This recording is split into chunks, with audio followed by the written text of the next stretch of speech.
আসসালামু আলাইকুম।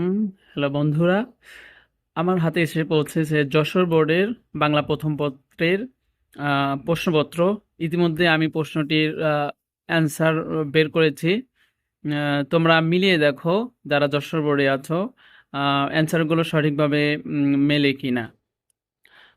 ১ নাম্বারে এটা হলো ঘ সেট যাদের সেট তারা মিলাতে পারবে। অথবা ক সেট হলে পারে প্রশ্ন দেখে নাম্বারটা মিলিয়ে নিয়ে তারপরে তোমরা মিলানোর চেষ্টা করবে। আচ্ছা দেখো, ক নাম্বার হলো শামসুর রহমান। ১ নাম্বার, শামসুর রহমান কর্মজীবন শুরু করেন যে পত্রিকায়? ১ নাম্বারের ঘ। ২ নাম্বারের খ, আগুন। আচ্ছা ৩ নাম্বারে হবে ১ এবং ২, ক নাম্বার। আ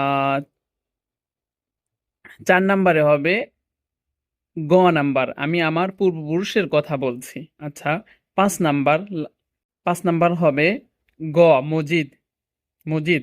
৬ নাম্বার হবে মাঠে গিয়ে মানুষ মেঠো হয়ে ওঠে কখন? আচ্ছা এটা ঘ উত্তর হবে, ফসল ফলানোর সময়। এরপরে ৭ নাম্বার, ৭ নাম্বার প্রশ্নের উত্তর হবে ১ ও ৩, অস্তিত্ব রক্ষার প্রয়াস এবং বিচক্ষণতা। ওকে। ৮ নাম্বার হবে গ, ৮ নাম্বার গ, নারায়ণ সিং এর। ওকে, ৮ নাম্বার। এরপর ৯ নাম্বার, ৯ নাম্বার হবে ঘ, সুবিধাবাদী। ৯ নাম্বার হবে ঘ, সুবিধাবাদী। তারপরে ১০ নাম্বার, ১০ নাম্বারের হবে ১ ও ৩, স্বার্থবাদী, অদূরদর্শী। স্বার্থবাদী, অদূরদর্শী। ওকে। এরপরে ১১ নাম্বার হবে কোন ঘটনাকে এক অপরিচিতা গল্পের শীর্ষ মুহূর্ত বলা যায়? আচ্ছা উত্তর হবে রেলগাড়িতে, ক নাম্বার। রেলগাড়িতে কল্যাণীর সাথে অনুপমের সাক্ষাৎ, এটা হলো শীর্ষ মুহূর্ত একটা। ওকে।